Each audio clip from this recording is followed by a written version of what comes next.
The land of the Pharaohs, ancient Egypt, holds countless mysteries that continue to captivate us thousands of years later. Towering pyramids pierce the sky. Hieroglyphs tell tales of gods, kings, yet perhaps nothing is more fascinating than the mummy. These silent figures, wrapped in linen bandages, represent one of history's most elaborate traditions. They are not just preserved bodies, they are a testament to a profound belief system, a culture obsessed with life, death, the promise of eternity. Understanding the mummy means understanding the very soul of ancient Egypt, a civilization that saw death not as an end, but as a transition to another, more perfect existence. The Egyptians believed that every person was made of several parts. There was the physical body but also the ka and the ba. For a person to live forever in the afterlife, their ka and ba needed to recognize and reunite with their physical body. If the body decayed and disappeared, the spirits would be lost forever, and the deceased's chance at eternal life would vanish. This core belief was the driving force behind the incredible effort and resources poured into the practice of mummification. It was a sacred duty.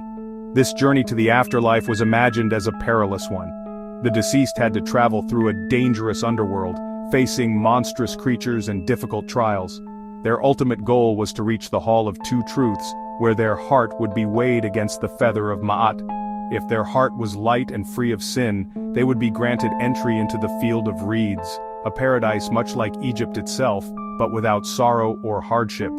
To make this journey, the body had to remain intact, a permanent anchor for the soul in the physical world. The mummification process was a long and complex affair, taking around 70 days to complete. It was performed by special priests in a dedicated workshop called the Wabet, or place of purification. The first and perhaps most gruesome step was the removal of the internal organs, which would decay quickly. The priests would make a small incision on the left side of the abdomen to take out the stomach, liver, intestines, lungs. The heart, however, was almost always left inside the body. Egyptians believed the heart was the center of intelligence and emotion, and it would be needed for the final judgment in the afterlife. Next came the removal of the brain. This was a particularly tricky procedure. The priests used a long hooked bronze rod, which they inserted through the nostrils.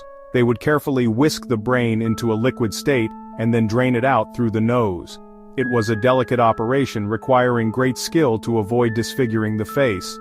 Unlike the other major organs, the Egyptians did not seem to think the brain was important, so it was simply discarded. Once the body was empty, it was thoroughly washed inside and out with palm wine, which acted as a disinfectant, and rinsed with water from the sacred Nile River. The crucial stage of preservation was drying the body. To do this, the priests packed the body inside and out with a special type of salt called natron. Natron is a naturally occurring mixture of sodium carbonate and sodium bicarbonate, found in the dry lake beds near the Nile. It was a powerful dehydrating agent, pulling all the moisture out of the tissues and preventing bacteria from growing. The body would be left covered in this salt for about 40 days, until it was completely dried and hardened. Once the drying process was complete, the natron was removed, and the body was cleaned one last time. It would now be shrunken and leathery, but perfectly preserved. The wrapping of the mummy was a meticulous and ritualistic process. It required hundreds of yards of high-quality linen, torn into long strips. Each finger was wrapped individually, each toe was wrapped individually. Then the limbs were wrapped, then the torso was wrapped as a whole. Priests would place magical amulets between the layers of bandages. The ankh, symbol of life, the scarab beetle, symbol of rebirth. As they worked, they chanted spells and prayers from the Book of the Dead to guide the deceased.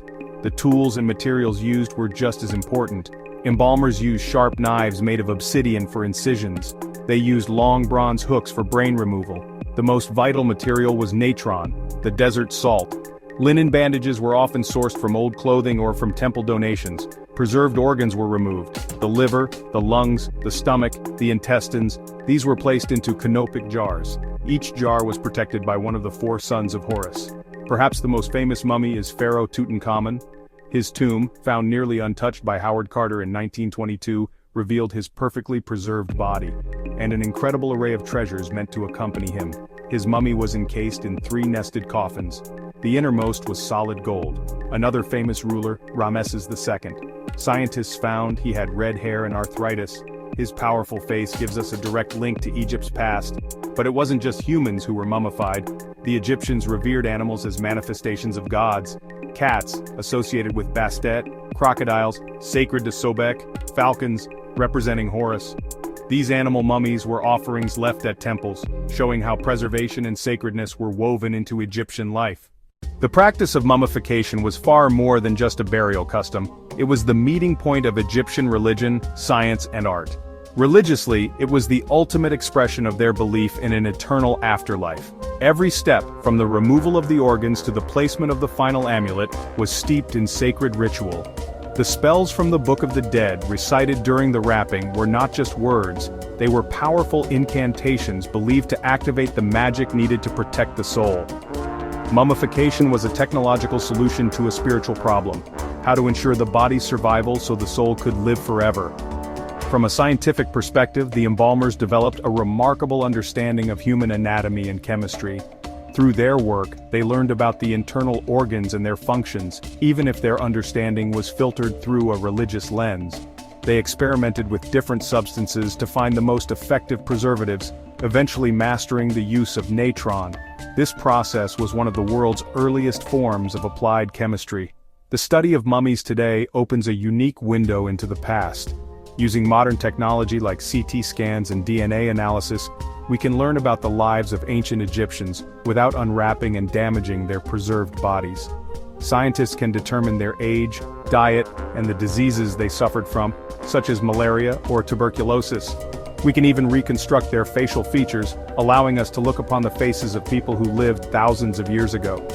These silent witnesses tell us personal stories of health, hardship, and daily life in the ancient world, details that hieroglyphs alone could never reveal. Ultimately, mummification teaches us about the profound optimism at the heart of ancient Egyptian culture. They did not see death as a final, terrifying end. Instead, they viewed it as a doorway to another, better world. The mummy, therefore, is not a symbol of death but a powerful monument to the Egyptian love of life and their unwavering hope for eternity. It is a whisper from the past, reminding us of a civilization that dared to challenge mortality itself, and in doing so, achieved a form of immortality they could never have imagined.